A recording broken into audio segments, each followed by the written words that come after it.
રામ વિદ્યાર્થી મિત્રો, અગાઉ આપણે અગ્નિ અને ચક્રનો ઉપયોગ અને શોધ એના વિશે જોઈ રહ્યા હતા. મિત્રો આજે જોઈએ બદલાતું પર્યાવરણ. તો અહીંયા મિત્રો જુઓ કે બદલાતું પર્યાવરણ. હવે પર્યાવરણ એટલે શું? તો આપણી આસપાસનું જે વાતાવરણ છે એને કહેવાય બદલાતું પર્યાવરણ.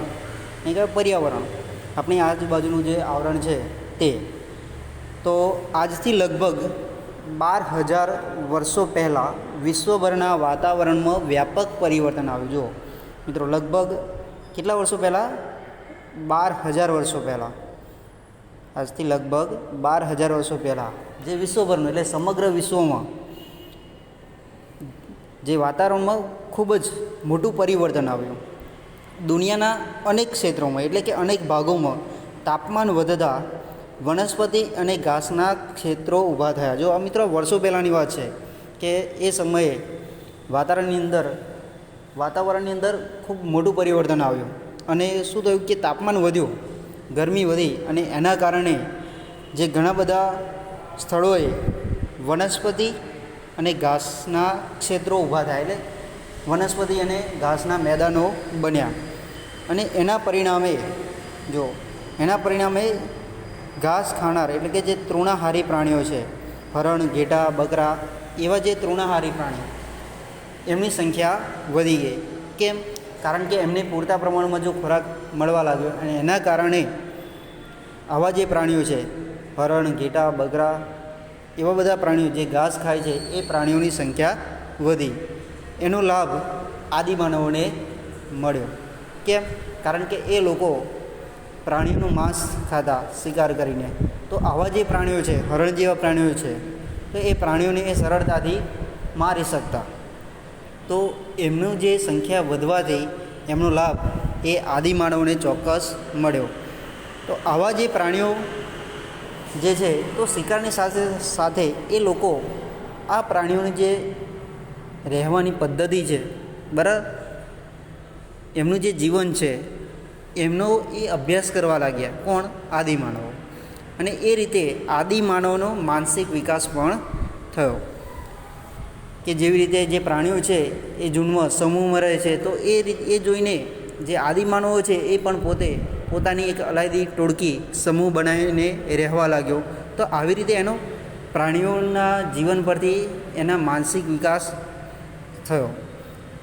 હવે વાતાવરણમાં જે આ પરિવર્તન આવ્યું એના કારણે ઘાસ, વૃક્ષો અને વનસ્પતિની સાથે ઘઉં, જવ જેવા અન્ય ધાન્યોના સંપર્કમાં તેઓ આવ્યા. જો કે આ જે ઘાસ અને બીજું અન્ય વનસ્પતિ તો ઉગી, પણ સાથે સાથે ઘઉં અને જવ જેવા જે અનાજ છે, ધાન્યો છે, એને પણ આ આદિમાનવો ઓળખવા લાગ્યા. પથ્થરના ઉપયોગથી સ્ત્રી પુરુષો અને બાળકો અનાજના દાણા એકત્રિત કરતા. જો એ સમયે તો દાંતરડું કે એવા કોઈ સાધનો ન હતા, હજી પ્રાથમિક અવસ્થામાં જ. તો એ સમય દરમિયાન જે આદિમાનવો છે તો એમના જે સ્ત્રી બાળકો છે એ પથ્થરના ઉપયોગ દ્વારા જે અનાજના દાણા છે એ ભેગા કરતા. પછી કુતૂહલ વૃત્તિથી, એટલે વસ્તુ શું છે એ સમજતા ન હતા, પણ કંઈક છે, બરાબર, એ શું છે, ખાઈ શકાય કે ન ખાઈ શકાય, બરાબર. તો એ બધું કુતૂહલતાથી જાણવાની જે જિજ્ઞાસા છે એનાથી એ પ્રવૃત્તિ કરતા. અને ધીમે ધીમે આ રીતે ભારતની અંદર ખેતીની શરૂઆત થઈ. એટલે કે ભારતની અંદર કૃષિ, અહીંયા કૃષિનો શબ્દ છે, કૃષિ એટલે ખેતી. તો ખેતીની શરૂઆત એ રીતે થઈ. લોકો ધાન્ય ઉગાડવા પથ્થરોનો ઉપયોગ કરવા લાગે. હવે જો કે લોકો છે એ અનાજ ઉગાડવા માટે, ધાન્ય ઉગાડવા માટે પથ્થરનો ઉપયોગ કરવા લાગે. કેમ પથ્થરનો ઉપયોગ કરવા લાગે? કારણ કે ખેડવા માટે એ સમયે હળ કે કંઈ ઓજાર ન હતા, તો એના માટે શેનો ઉપયોગ કરતા? એ પથ્થરોનો ઉપયોગ કરતા. અણીદાર પથ્થરોનો ઉપયોગ કરી જમીન ખેડતા અને ત્યાં આ જે ધાન્યો છે, અનાજ છે, એનું વાવેતર કરતા. અને એ રીતે ખેતીની શરૂઆત થઈ. તો ખેતી માટે એ નદી કિનારાના આસપાસના જે પ્રદેશ છે, નદી કિનારો છે, તો ત્યાં ધાન્ય ઉગાડવા લાગે. કેમ કે પાકને પાણીની જરૂર પડે, તો સરળતાથી પાણી કેમ મળી રહે? તો નદી પાસે. તો નદીનો જે કાંઠો છે, કિનારો છે, એની આસપાસની જે જગ્યા છે ત્યાં એ જગ્યા ઉપર એવું ધાન્ય ઉગાડવા લાગ્યા અને આ રીતે ધીમે ધીમે કૃષિ એટલે કે ખેતીની શરૂઆત થઈ. હવે ખેતીની શરૂઆત થઈ તો મિત્રો જ્યારે ખેતીની શરૂઆત થાય છે ત્યારે ખેતી માટે એક જ સ્થળે રહેવું પડે. કેમ? કારણ કે પાકને સમયાંતરે એટલે કે યોગ્ય સમયે પાણી આપવું પડે. બરાબર, જ્યારે પાક તૈયાર થાય તો એને એ સમયે એની કાપણી કરવી પડે. બરાબર, બીજું કે એની સાચવણી માટે પણ એક જગ્યાએ રહેવું પડે. તો આદિમાનવનું જે ભટકતું જીવન હતું એ ભટકતા જીવનનો અંત આવે. હવે આદિમાનવનું જે ભટકતું જીવન હતું એક જગ્યાએથી બીજી જગ્યાએ એનો અંત આવી ગયો ને સ્થાયી જીવનની શરૂઆત થઈ. તો મિત્રો કહી શકીએ કે ખેતીની શરૂઆત થઈ એના કારણે આદિમાનવનું સ્થાયી જીવન શરૂ થયું. અને એમના જે સ્થાયી જીવનનો જે પ્રથમ સાથીદાર કે મિત્ર એ કોણ હતો? કૂતરો હતો. જો કે આજે પણ મિત્રો આપણે ઘણા બધા લોકો કૂતરાને શોખથી કે કોઈ કારણોસર પાળતા હોય છે. બરાબર, રખેવાળી માટે કે શોખ ખાતર કૂતરા પાળતા હોય છે. તો આદિ માનવનો જે પ્રથમ સાથીદાર કે મિત્ર જે ગુણો તે એ કૂતરો હતો.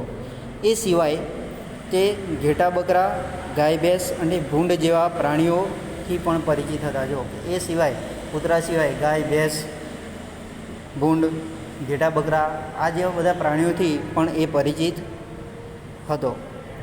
ધીમે ધીમે તેમણે તેમની સાથે પણ સમાયોજન શરૂ કર્યું. સમાયોજન શું કર્યું? એટલે કે એની સાથે એ રહેતા અને એનો ઉપયોગ કરતા શીખ્યા. જેમ કે ગાય ભેંસ છે તો ગાય ભેંસને એને સમયાંતરે એને ખાવાનું કે પાણી આપવાનું અને એની પાસેથી એ પોતે દૂધ મેળવતા. તો આ રીતે એની સાથે સમાયોજન શરૂ કર્યું. તો આવા જે પાલતુ પ્રાણીઓ છે તો એમનું રક્ષણ કરવા માટે હિંસક પ્રાણીઓથી, કારણ કે એ તો જંગલમાં રહેતા, બરાબર, તો હિંસક પ્રાણીઓથી રક્ષણ કરવા માટે પણ એ પ્રયત્ન કરતા. આમ ખેતીની સાથે સાથે એમણે પશુપાલન પણ શરૂ કર્યું. જો કે એમણે પશુનો ઉપયોગ દૂધ માટે ક્યારે કર્યો તે હજી સુધી જાણી શકાયું નથી. એટલે કે એનું હજી સંશોધન થઈ રહ્યું છે, એની શોધ ચાલી રહી છે કે આદિમાનવે જે પશુઓ છે, ધારો કે ગાય ભેંસ છે, ઘેટા છે, તો એમના દૂધનો ઉપયોગ ખોરાક તરીકે ક્યારથી શરૂ કર્યો એ વિશે હજુ સંશોધન થઈ રહ્યું છે. કૃષિની શરૂઆત મિત્રો જો કે ખેતીની શરૂઆત થઈ એ પછી હવે એમના જીવનમાં જે પરિવર્તન આવ્યા એના વિશે જોઈએ તો સ્થાયી જીવન, ભોજન, રહેઠાણ અને પોશાક એના વિશે જોઈએ મિત્રો. કે એમનું સ્થાયી જીવન, હવે પહેલાં ભટકતું જીવન હતું, હવે એમનું સ્થાયી જીવન શરૂ થયું. તો સ્થાયી જીવન શરૂ થયું તો એ સ્થાયી જીવન માટે એમનું જે ભોજન છે એટલે કે એમનો ખોરાક છે, એમનું રહેઠાણ, રહેવાનું સ્થળ અને પોશાક, એમના કપડાં, એના વિશે આપણે જાણકારી મેળવીએ. તો જુઓ મિત્રો, ખેતીની શરૂઆતથી અને પશુપાલન આ બંને શરૂ થયું એટલે આદિમાનવનું જે ભટકતું જીવન હતું એની જગ્યાએ એમનું સ્થાયી જીવન એટલે એક જગ્યાએ રહેવાનું એમનું શરૂ થયું. એના કારણે જે પરિવર્તન આવ્યા એ જોઈએ કે એનું શું કારણ હતું. તો ખેતી માટે જે તે સ્થળ છે એ છોડીને જઈ શકાય નહીં. બીજું કે પાકને ઉગતા પણ થોડો સમય લાગે અને એ સમય દરમિયાન એને પાણીની જરૂર પડે. પાક તૈયાર થાય ત્યાં સુધી એને સમયાંતરે નિયમિત પાણી આપવું પડે. અને જ્યારે પાક તૈયાર થઈ જાય ત્યારે એના જે છોડ છે એ કાપી અને પછી અનાજ કાઢવું પડે. તો આ બધી પ્રક્રિયા માટે એમણે સ્થાયી એટલે એક જગ્યાએ રહેવું પડે અને આ રીતે એમના સ્થાયી જીવનની શરૂઆત થઈ. હવે જે અનાજ છે તૈયાર થાય છે એનો સંગ્રહ કરવા માટે એમણે માટીના જે વાસણો છે એ બનાવવા માંડ્યા, જેવા કે માટલા, ઘડા વગેરે, એની શરૂઆત કરી.